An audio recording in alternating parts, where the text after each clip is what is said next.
Today's kind of a unique episode. There's a beer style out there called a golden or white stout. Not a lot of people do them, but there are 4 beers that I picked out that are kind of in that category. So if you think of a stout with the coffee flavors, the chocolate, the caramel, so a golden or white stout is that same exact thing, but instead of a big, rich, bold, robust body, it is just a really light, I don't know, like a pale kind of body. So golden white stout day. Drinking buddies. It's your Drinking buddies. So for the Golden Stout day, we are starting with Perrin's Blonde Porter, a 5.8% alcohol ale with chocolate. Perrin, Comstock Park, Michigan. If anyone at Perrin is watching this, please send a bottle of No Rules. I will pay for it. It's super clear. Yeah, this is awesome, dude. I'm so excited for today. So Perrin's Blonde Porter, a new take on a classic style, creating a light blonde colored, full flavored beer. First golden dark beer of the episode, Perrin's Blonde Porter. You definitely get the porter flavor. I get coffee more than chocolate. That's what I mean by, yeah. There's no coffee in it. Weird. That's very weird. Super easy drinking. It is. I think it's easier than the bean flicker because that one is so overpowered with coffee. Yeah, this goes down really smooth. They must have had to add coffee because both Trevor and I are tasting almost nothing but coffee. But I think it's a little bit more of a rounded coffee, whereas bean flicker by outside is a sharp coffee. So maybe the chocolate is binding with that coffee flavor, and it's making it just a little bit creamier. Yeah, because you can't pull out the chocolate in it for sure. Mm-hmm. It seems like the chocolate is making a difference there. Yeah. I'd say it's, a more drinkable bean flicker. Mm-hmm. It would make a good transition from winter to summer, though. And here we are. We're in it. Just had snow the other day, 75 today. Mm-hmm. Michigan, I tell you. Gotta love it. I would say I don't think I would want lactose sugar in there. Because it'd be too creamy and thick. Yeah. This is very easy drinking. Mm-hmm. Like, it's just got flavor. But it is kind of coffee flavor, so I don't know. Mm-hmm. And actually, the body does feel like there's something in it, like lactose sugar. It's actually kind of creamy to me. Yeah. I do prefer this more than odd-sized bean flicker, I will say, because the coffee flavor is a little bit more mild, and it's just a little bit more rounded. It kind of tastes a little bit sweeter, which I prefer. So for the very first light dark beer, like an even 4. Yeah. Is that good? Yeah. It's because it's a very good. I'll meet you there at the 4. Okay, cool. I like that. It's hard because we haven't had beers like this, so it's hard to judge. But besides a bean flicker, and I prefer this over a bean flicker. Yeah, I just wish that chocolate would come through a little bit more.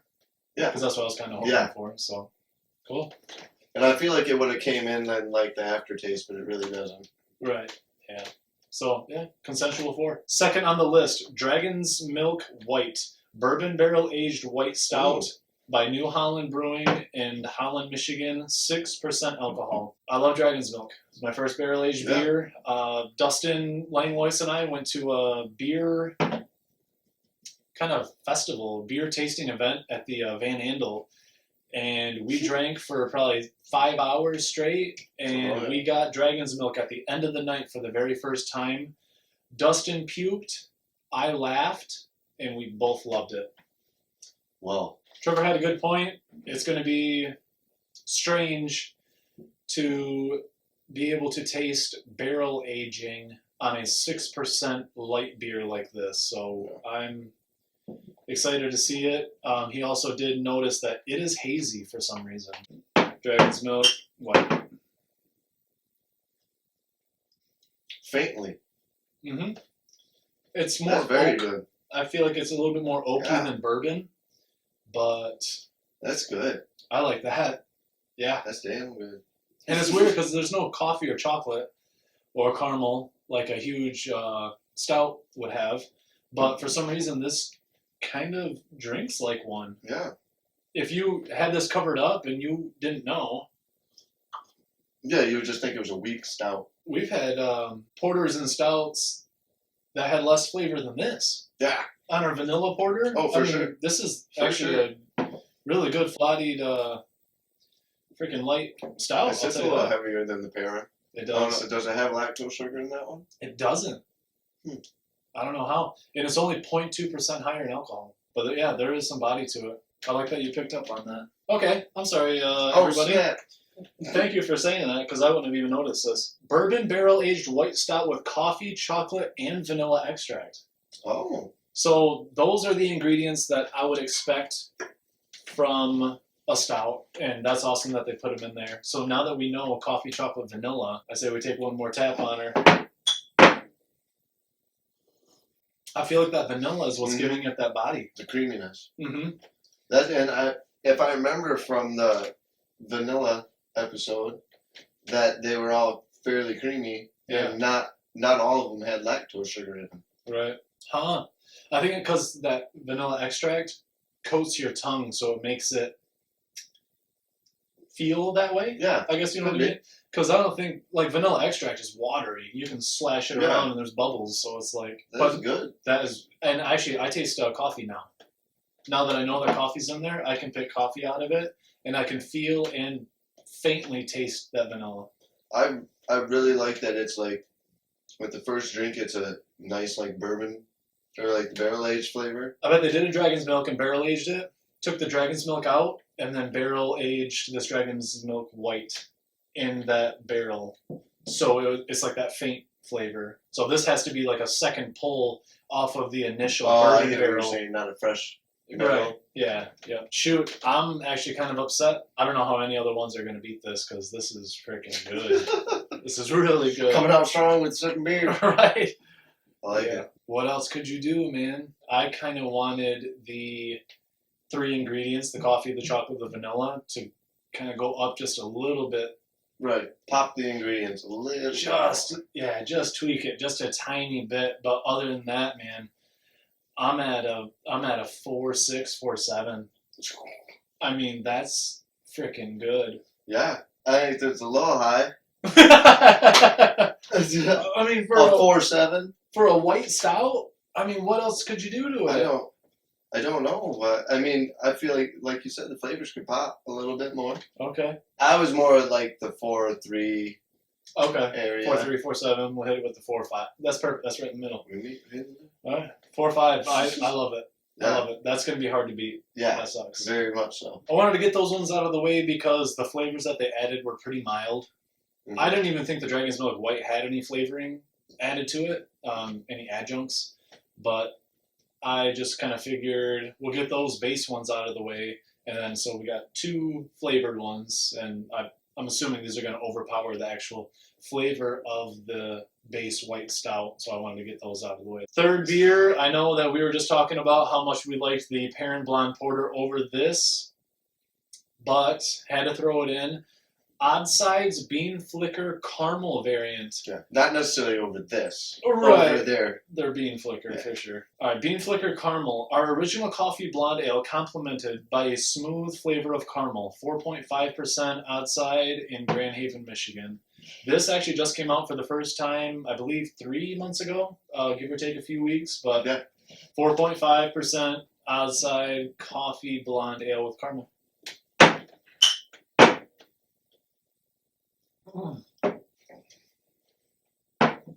Yeah, coffee. And caramel. Oh, yeah. Yeah. This tastes like... a caramel macchiato, if you will. No, it tastes like there's creamer in there. That is crazy. Or actual, like real caramel. It tastes like, what do they call those? Not a specialty drink, but... Did you say Werther's? No. That's why. Like a butterscotch. Yeah. Well, butterscotch? But not butterscotch. But, like those caramel cubes. It's a coffee drink. It's not a macchiato, but like macchiato and all those things. So espresso, cappuccino. You got your brewed coffee, and then you got your specialty coffees. Is there a synonym for specialty coffees? It tastes like a caramel macchiato. It really tastes like a coffee with caramel creamer in it. Yeah. I mean, your grandmother would like this. For sure. No, but I've never had a caramel flavor that has ever tasted like that in a beer. Yeah. And it's Like- that loud. Right. I mean, that's... Maybe that's what, because it's got like it's almost got like a caramel look to it, like darker much more than the Perrin. Definitely. And it seems like there was like straight caramel added to it, like it wasn't during the brewing process. No. Yeah, because the color of the beer, like the SRM, would be a lot darker if it was coming from the malt. So yeah, they had to have added like caramel syrup, and I feel like that might be adding to the haziness. Yeah. And like the color of the beer. Right. It's like they took it and like on the top of a coffee where they put like the caramel swirl, they just did that on top of like the batch of beer. 8 people. It's still easy drinking. It's not as heavy as the Dragon's Milk White. Coffee and caramel are both just molded together in this huge butterscotchy, I feel like, flavor. I don't really know what butterscotch is coming from. Is that vanilla and caramel or something? But it's got this really big coffee with creamer, butterscotch, Werther's if you're 70 and above, flavor to it. But it is still easier drinking than the Dragon's Milk as well. And that sounds lame, but really, I can't think of a better term than an explosion of flavor. With such a light beer, I mean, it's the most flavorful, you know. I've already said it. I mean, there's nothing much else to say. It's just, yeah, that's really stinking good. Yeah. What you got? What could they do different? There's so much other flavors that mask like the baseline. But the baseline beer itself is so mild that if they didn't add those flavors, I doubt you would even be able to taste anything. I think the whole reason for this white stout is to build a very flavorless, mild, pale ale. Really cut back on the hops so the sweetness comes through, and then add the flavorings to it. Yeah. They did almost... I mean, I can't think of a thing they could change. Right. It's loaded with caramel. It's loaded with coffee. It's like you're not drinking a beer like... Yeah. It's like you drink this for like a caramel coffee flavor. And it's a one-timer. Like, you're not going to want to drink a sixer... Hey, you know, you're not going to want to drink a sixer of these at a get-together by any means. It's just so flavorful. So, I agree. It's like it's masking the beer, you know what I mean? Like, there's so much extra flavor that there's not really a beer coming through. Are the flavors too much? And that's what it seems like. Yeah, I agree with that. I definitely agree with that. Like, water it down? Water it down a little bit, man. Dang. Right. Get your money worth. That's ideal. You had about 3 gallons of water per batch. Right. About money. Y'all went broke on the caramel. Right. They got an extra shipment is what happened. Right. What are we going to do with all this caramel? Okay, throw it in Just there. throw it in the batch, baby. What do you think? Give it 4. Even 4? Yeah. I like that. Even 4. Drinking Buddies consensus. Shout out to Founders because their Marvel roast is amazing, and we really wanted that on today's episode, but it was projected to be in July, and we don't even really know if they're going to brew it. We really wanted it on today, but we didn't want to wait. 4th and final beer, Saugatuck Brewing's The Ghost of Neapolitan White Stout. The Ghost of Neapolitan has all the flavors of our iconic Neapolitan milk stout, but with a new twist. This beer drinks like a stout from mouthfeel to flavor, but you'll be surprised when you open your eyes to find a copper-colored ale. You will taste the rich chocolate, vanilla, and strawberry in this fascinating white stout. I mean, they state on the can that you can taste the strawberry. Bold words. All right. Oh, she's the darkest one for sure. Yeah. Chocolate, strawberry, vanilla, Neapolitan white stout. Cheers. You can taste the strawberry. You can. Oh, the strawberry is the biggest one. And if I can be honest, I get alcohol at the end. Yeah. I can actually, that alcohol cuts through all that right at the end. Oh, that's weird. I don't know if it's my brain, but I feel like I can smell all the flavors more than I can taste because the taste is just strawberry. Mm-hmm. But I feel like I can smell the chocolate and vanilla. Maybe it's because I looked at the can. But the strawberry isn't how, like, the strawberry smells. So I think, at that sense, like, when you drink it, you're getting more of the other, like, it's all blending together. True. Yeah, it smells like strawberry ice cream. Yeah. Aerating it, I feel like I get all the flavors now. It's kind of... You can pick them apart. Yeah. Dark amber body. Right off the get, it's strawberry. Then I feel like if you aerate it a little bit, you get that chocolatey vanilla, and then at the end, it gets cut with that alcohol flavor. Yeah, I feel like it's got the stout aftertaste. Yeah. Because the chocolate. Yeah. Because the chocolate and the alcohol is binding, and it's making you feel... Yeah. It feels like you're drinking a stout. You're absolutely It gives you the alcohol feel with the stout taste. Yeah. Wow. That's good. That's surprisingly good. Yeah. And there's like a hint of strawberry too. Right. Definitely. Yeah, the vanilla doesn't really come through, but I feel like that plays off of the chocolate and gives it that creamy chocolate flavor. If you're eating Neapolitan ice cream, you don't taste the vanilla. You're right. That's super good. Their pales and their IPAs didn't really impress me. Their peanut butter porter, I believe, was either the second or my top favorite. And honestly, this is a good quality brew. So I mean, for what they went for. Is it a strawberry preserve? Oh, I gotta go up to like a 4.6, 4.7. Yeah, 4.7. I mean, it's almost perfect. I don't want to score anything way too high, but I mean, this is an almost perfect Neapolitan stout. I mean, it's amazing. Yeah, what they went for, nailed it. I'm gonna line them up, dog. I'm already ready. Perrin Blonde Porter, easy drinking, coffee flavor, which I wasn't expecting because it said it had chocolate in it, but it was still pretty good. Odd size bean flicker, really easy drinking, but the flavors were a little too bold, too in your face. Like, it didn't make me want to drink more of it. Saugatuck, almost a perfect example of what they went for. I cannot think of a better example of a Neapolitan white stout. It was top for sure. The only thing is I don't always want that flavor. Dragon's Milk White. I got vanilla mouthfeel. I got this bourbon oaky flavor, although it was mild. You don't want a lot of it on an easy drinking 6% golden ale. But yeah, vanilla, coffee, chocolate was... I didn't get the chocolate out of it, but it could have been binding with all those flavors. It did sit a little bit heavier, but as I want to drink a few of them, it would have to be the Dragon's Milk White. Yeah, I said I get Saugatuck on this one. I know, it was hard. Perrin, yeah, it was super good. Did like the coffee flavor. I liked the coffee flavor in there. And it's kind of funny because Perrin and the odd side, the only thing that I would take away from the odd side was too much flavor. Yeah. The Perrin, I would say, was the easiest drinking out of the most of them. But Dragon's Milk, I really liked the barrel-aged. When you first took a drink, that barrel-aged flavor that came through, I like that a lot. Super easy drinking. But that Saugatuck... It was tough for me, too. I mean, I could almost stack them because it's... Yeah. Because they're two completely different beers, but they're both quality for sure. beers. For sure. Yeah, I had to give it to Saugatuck. As a result, ladies and gentlemen, white stout. Like I said, unique kind of style of beers. I didn't really know what to go for. But everyone loves stouts. I mean, Trevor and I love stouts, but as it's getting warmer, we don't want this big, huge, heavy roasted flavor.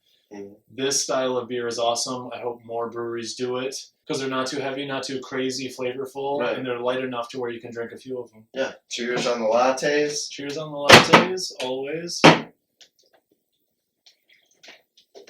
Thanks for watching, everybody. Brandon and Trevor, your drinking buddies. Make sure to stop out at all these breweries. Shop local, buy local, get vaccinated, and we'll see you next time.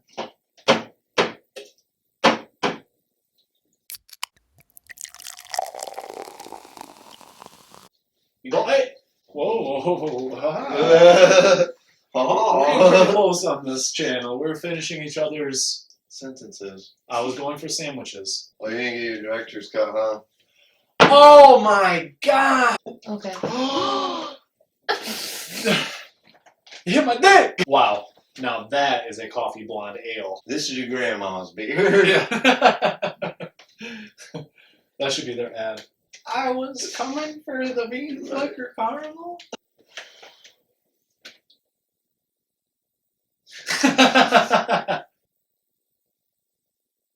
It was wacky. Yes.